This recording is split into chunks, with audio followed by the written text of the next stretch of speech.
Bienvenue sur Humain tout simplement, le podcast de Béatrice Millettre, docteure en psychologie.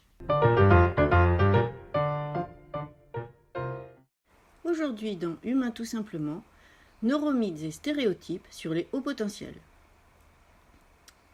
Dans les neuromythes, on entend souvent que les hauts potentiels sont censés avoir le même fonctionnement au niveau neuronal et neuroanatomique que les personnes neurotypiques, qu'ils sont juste plus intelligents.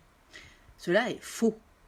En effet, les recherches en neuroimagerie, avec des électroencéphalogrammes ou des IRM fonctionnels, nous ont montré que leur fonctionnement neuronal et neuroanatomique est effectivement différent de ceux des personnes neurotypiques. Cela veut dire qu'ils ne sont pas seulement plus intelligents, mais intelligents autrement. Leurs stratégies d'apprentissage sont également différentes.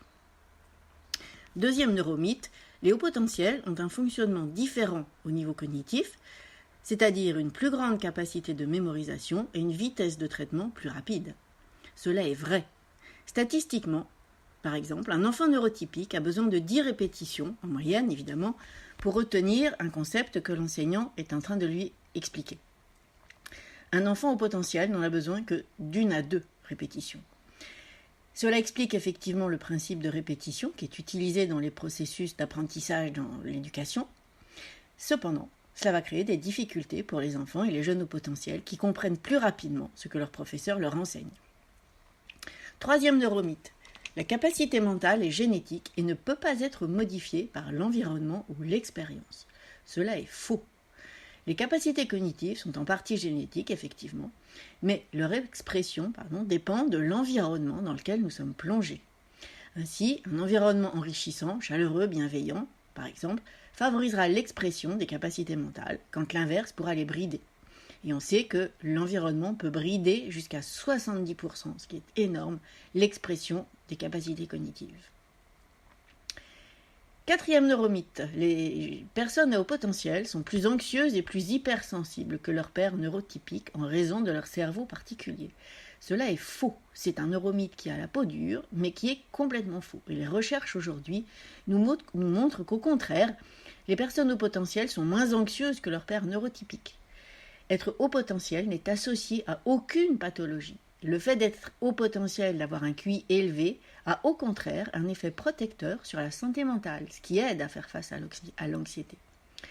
Et de ce fait, la double exception, c'est-à-dire être haut potentiel et atteint d'un trouble neurodéveloppemental, TDAH, trouble 10, TSA ou autres troubles de santé mentale, est rare et beaucoup plus rare que dans la population générale. Autre neuromythe, grâce à leur cerveau particulier, les personnes au potentiel peuvent mieux compenser les difficultés d'apprentissage que leurs pairs neurotypiques. Effectivement, cela est vrai, et les recherches ont mis en évidence un effet de compensation par lequel les personnes au potentiel gèrent mieux les difficultés qu'elles peuvent rencontrer. Alors tous ces neuromythes ne sont pas une vue de l'esprit, ils ont été étudiés dans des recherches internationales, et donc ce que je vous dis là est le résultat de toutes ces recherches que l'on a pu mener dans le monde entier. Passons maintenant aux stéréotypes. Premier stéréotype, les jeunes au potentiel n'ont pas besoin d'aide, ils réussiront toujours. Cela est faux, évidemment faux. Et cette croyance peut entraîner des attentes démesurées. Les adolescents au potentiel peuvent rencontrer des difficultés, qu'elles soient émotionnelles, sociales ou académiques. Ils peuvent se sentir isolés, incompris, sous pression pour performer. Et elles ont besoin de soutien, et notamment de la part de leur famille et de leurs enseignants.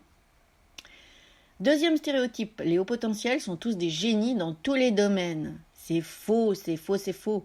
Le haut potentiel n'est pas synonyme d'excellence dans tous les domaines. Les personnes au potentiel peuvent avoir des domaines de prédilection et d'autres où elles rencontrent des difficultés. Et on sait aujourd'hui que les hauts potentiels peuvent exceller dans n'importe quel corps de métier, quel domaine socio-économique, avec des personnes qui vont être plombiers, boulangers, rentiers, chercheurs, chefs d'État, artistes, ingénieurs, ou ce que vous voulez. Tous les corps de métier sont représentés à tous les niveaux. Cela dépend bien évidemment de la personnalité également. Troisième stéréotype, les hauts potentiels n'ont pas besoin d'aide, ils sont autonomes. Eh bien c'est faux évidemment, les jeunes au potentiel peuvent montrer des aspects de plus grande maturité que leurs pairs neurotypiques, mais ils conservent leur âge biologique, ils ont besoin d'aide pour gérer pression, échéance, logistique, de la même façon que n'importe quelle personne, n'importe quel jeune. Ils sont jeunes, ils ont leur âge avant d'être au potentiel. Autre stéréotype, les jeunes au potentiel sont socialement maladroits et inadaptés. Mais qu'est-ce qu'on l'entend celui-là? Alors qu'il est archi faux, stéréotype archi faux, on ne le dira jamais assez. Les recherches nous montrent effectivement que les jeunes au potentiel disposent d'une plus grande intelligence sociale et qu'ils sont tout à fait bien intégrés. Qu'en fait leur sensibilité accrue peut les rendre plus conscients des nuances sociales. Si elle leur fournit de bonnes aptitudes sociales, au contraire, ils peuvent avoir parfois du mal à s'intégrer en raison de leur centre d'intérêt, parfois spécifiques ou différents, ou du manque de maturité de leur père, qui les font aller plus facilement vers des amitiés avec des personnes plus âgées, par exemple. Mais ils ne sont certainement pas maladroits socialement et inadaptés. Autre stéréotype, les personnes au potentiel ne rencontrent pas de problèmes émotionnels. Encore une fois, c'est faux et archi faux. Si effectivement être au potentiel agit en général comme une protection, il n'en demeure pas moins que les personnes au potentiel peuvent rencontrer les mêmes problèmes que tout un chacun. Pouvant être plus sensibles aux enjeux émotionnels en raison de leur réflexion et leur intensité émotionnelle, de leur plus grande intelligence émotionnelle également, ils disposent cependant d'une meilleure gestion de leurs émotions, paradoxalement à ce que l'on peut penser. Les personnes au potentiel et les jeunes en particulier ne sont pas sportifs. Encore une fois, stéréotype complètement faux.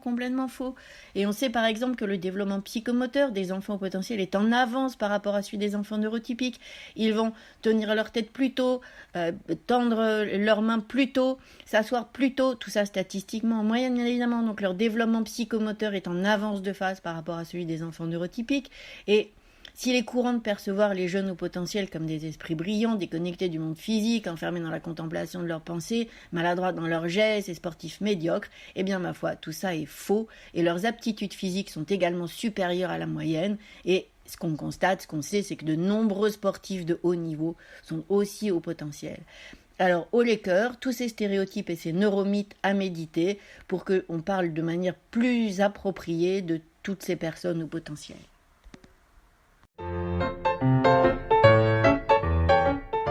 C'est fini pour aujourd'hui. N'hésitez pas à me laisser des messages, à me dire les sujets que vous aimeriez me voir aborder. Je vous souhaite une excellente semaine. Portez-vous bien. À la semaine prochaine. And the world has made me strong, but it can't contain me long.